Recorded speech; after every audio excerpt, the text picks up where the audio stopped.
Selamat sejahtera. Berdasarkan tugasan 1, pendekatan yang saya pilih dalam pembelajaran iaitu pendekatan konstruktivisme.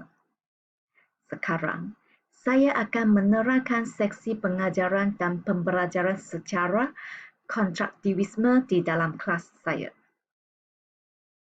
Mata pelajaran yang saya pilih ialah Sains tahun 4 yang bertajuk Bentuk dan Saiz Matahari serta mengetahui matahari memancarkan cahaya dan haba. Rancangan mengajar yang telah saya buat menerapkan beberapa ciri pembelajaran secara konstruktivisme dan ia mengintegrasi psikologi pendidikan. Saya juga menggunakan kaedah pembelajaran kooperatif bagi mencabar lagi pengetahuan pelajar berdasarkan kemahiran berfikir secara kritis dan kreatif serta kemahiran saintif dan nilai murni mereka dalam pembelajaran ini. Pendekatan konstruktivisme ini mempunyai 4 fasa. Fasa pertama ialah fasa orientasi. Dalam fasa orientasi, saya mengemukakan soalan kepada pelajar berdasarkan gambar matahari di dalam slide PowerPoint.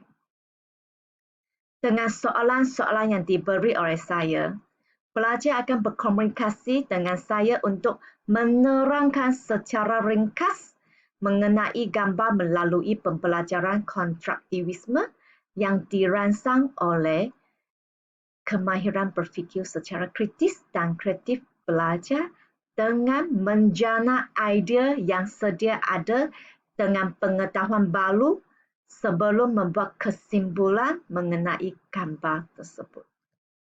Melalui KPKK, pelajar akan digalakkan dalam penggunaan kemahiran berfikir, terutama sekali dalam mengkaitkan pengetahuan sedia ada mereka mengenai matahari, iaitu mereka sudah biasa melakukan sesuatu kerja di bawah terik matahari, kemudian mengkaitkan pula pengetahuan atau idea tersebut melalui KPKK atau kemahiran saintif dan nilai murni di dalam rancangan mengajar hari ini untuk mengetahui matahari. Manakala dalam fasa pencetusan idea, saya akan mengadakan aktiviti perbincangan dalam kumpulan. Pembelajaran konstruktivisme menyediakan suasana yang menggalakkan pelajar mengeluarkan pendapat lalu membincangkan idea yang mereka ada dalam kumpulan. Pembelajaran secara kooperatif ini akan membantu pelajar mencabar idea-idea baru untuk didebatkan dengan pelajar, menganalisis, menjana idea, mencirikan sebelum membuat keputusan untuk menerima idea-idea tersebut. Setelah selesai perbincangan, pelajar akan membentangkan dapatan dari perbincangan di dalam kelas, yang mana aktiviti ini akan memupuk sikap, keberanian dan keyakinan diri pelajar.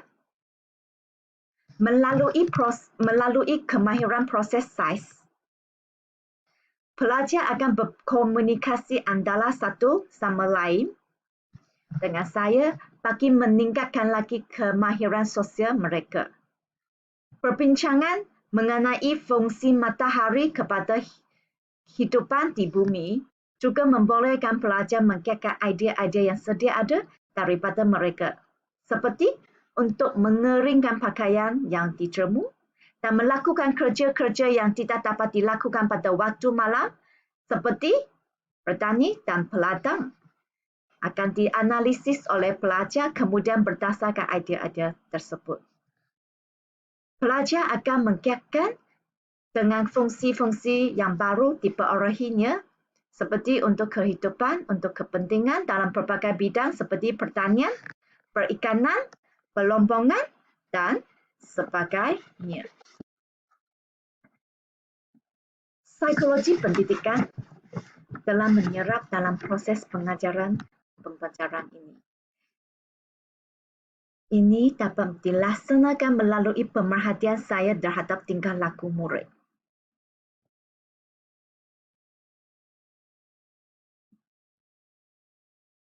Selain itu, saya akan meneruskan kaedah pembelajaran secara kooperatif dalam fasa penstrukturan semula idea.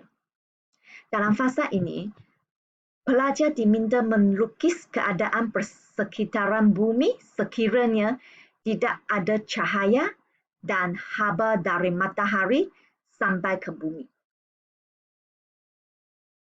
Dengan idea-idea dan pengetahuan sedia ada pelajar terhadap fungsi matahari kepada hidupan di bumi, maka mudahlah bagi pelajar untuk menggambarkan dan mencerna idea tersebut untuk dikaitkan dengan pengetahuan baru. Contohnya, pelajar mengetahui bahawa matahari merupakan sumber di dalam kehidupan manusia, haiwan dan tumbuhan. Maka, keadaan persekitaran bumi akan dapat dibayangkan dan digambarkan oleh pelajar melalui langgaran mereka. Aktiviti ini akan merangsang pelajar menggunakan idea-idea mereka untuk digunakan melalui pencirian, hubungkan, menjana idea dan membuat kesimpulan mengikut kemahiran berfikir secara kritis dan kreatif dan seterusnya. Berkomunikasi dengan ahli-ahli kumpulan yang lain selain berkomunikasi dengan saya berkaitan idea-idea yang sedia ada. Akhir sekali, melalui fasa penutup, saya akan membuka seksi soal jawab kepada pelajar yang mana seksi ini merupakan antara ciri-ciri pembelajaran secara konstruktivisme di dalam kelas. Saya menggalakkan dan merangsang pelajar bertanya soalan yang meragukan kepada pelajar terhadap isi pelajaran selain berdialog dengan saya. Saya perlu mengambil kira kepercayaan dan sikap yang dibawa oleh pelajar kerana saya merupakan fasilitator yang akan membantu pelajar dalam membina pengetahuan dan menyelesaikan masalah. Situasi ini akan membina keyakinan dan keberanian pelajar dalam berkomunikasi sekaligus dapat membantu meningkatkan kemahiran sosial belajar. Sekian, terima kasih.